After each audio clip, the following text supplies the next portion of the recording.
d'essayer de comprendre les rendements dans les marchés financiers. Et donc, dans les marchés financiers, on a vu qu'il y a le rendement relatif et le rendement absolu. Il y a, donc, le rendement moyen dans un marché sera déterminé par les taux d'intérêt. Donc, le taux d'intérêt, c'est R plus pi A. Et dans le taux d'intérêt ici, il y avait deux grandes parties, le taux d'intérêt réel mondial et, donc 1, et 2, la prime de risque. La prime de risque elle-même ayant trois sous-parties. Risque d'inflation, donc le risque de se tromper sur l'inflation qu'on anticipe, donc le risque que pi ne soit pas égal à pi A, donc risque que l'inflation qui survient vraiment ne soit pas celle que j'anticipais, le risque de crédit ou de défaut de paiement et le risque de change. Le risque de change. Alors, je veux revenir un peu sur le risque de change parce que c'est quand même très important à comprendre. Il détermine beaucoup des fluctuations rapides dans certains marchés, surtout les marchés émergents, okay, le risque de change. Supposons que vous avez, mettons, le Brésil ici, okay, en Amérique du Sud, et les États-Unis, ici. Okay. Supposons qu'il y a beaucoup de gens qui ont placé leurs fonds ici. Ils ont placé leurs fonds ici parce que les rendements étaient, ils pensaient en tout cas, que les rendements étaient meilleurs au Brésil, okay, parce qu'il y a plus de risques, justement. Et donc, il y a beaucoup de placements qui provenaient des États-Unis qui sont placés ici. Là. Okay. Si le risque perçu sur le Brésil augmente, pour quelque raison que ce soit, des troubles politiques, trop d'inflation, une récession qui commence, toutes sortes de trucs, les gens qui ont placé des fonds qui provenaient des États-Unis, qui ont placé là, bien, ils vont vouloir rapatrier leurs fonds chez eux. Et donc, qu'est-ce que ça va faire ici? Il va y avoir un crash de demande de tous les actifs. La devise elle-même, donc dans ce cas-là, ce serait le réal brésilien. Là. La devise brésilienne perd de la valeur, donc se déprécie.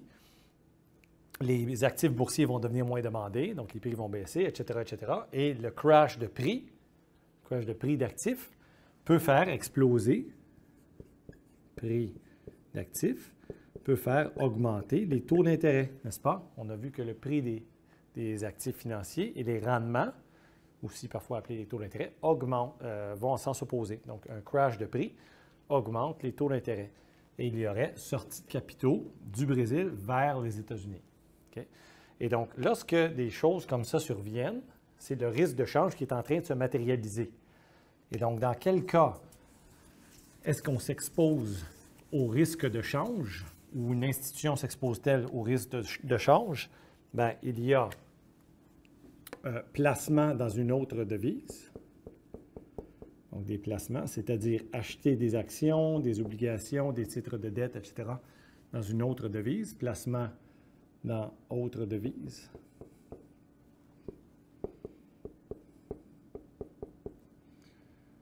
Autre, ça peut être plusieurs devises étrangères. OK, placement dans autre devise. Emprunt en autre devise.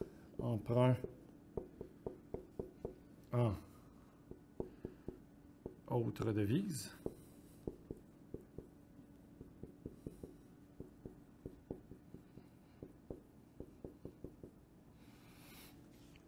Alors, c'est surtout ces deux-là, finalement, parce que toutes les autres catégories reviennent un peu à ce genre-là.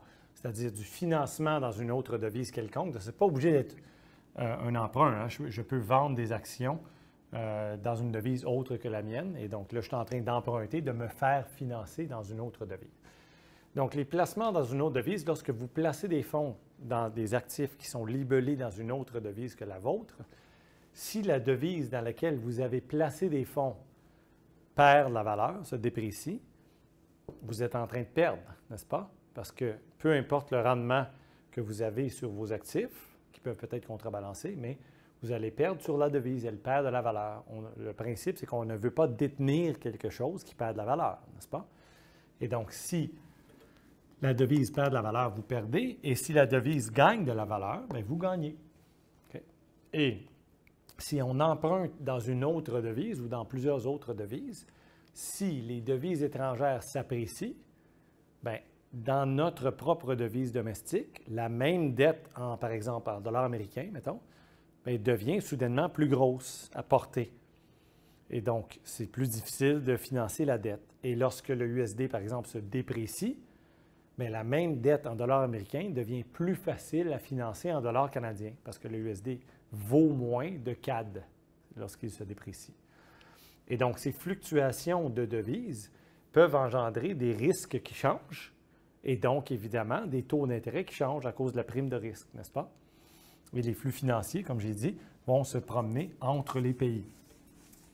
Donc, c'est important de garder ces éléments-là en tête parce que finalement, lorsqu'on parle des rendements dans les marchés financiers ou les taux d'intérêt qu'on présente parfois de façon interchangeable, bien, il y a le rendement réel moyen mondial, le fameux petit R étoile, okay? Donc le pouvoir d'achat moyen obtenu dans les marchés équivalents, mais il y a aussi des éléments de risque et l'inflation anticipée, évidemment.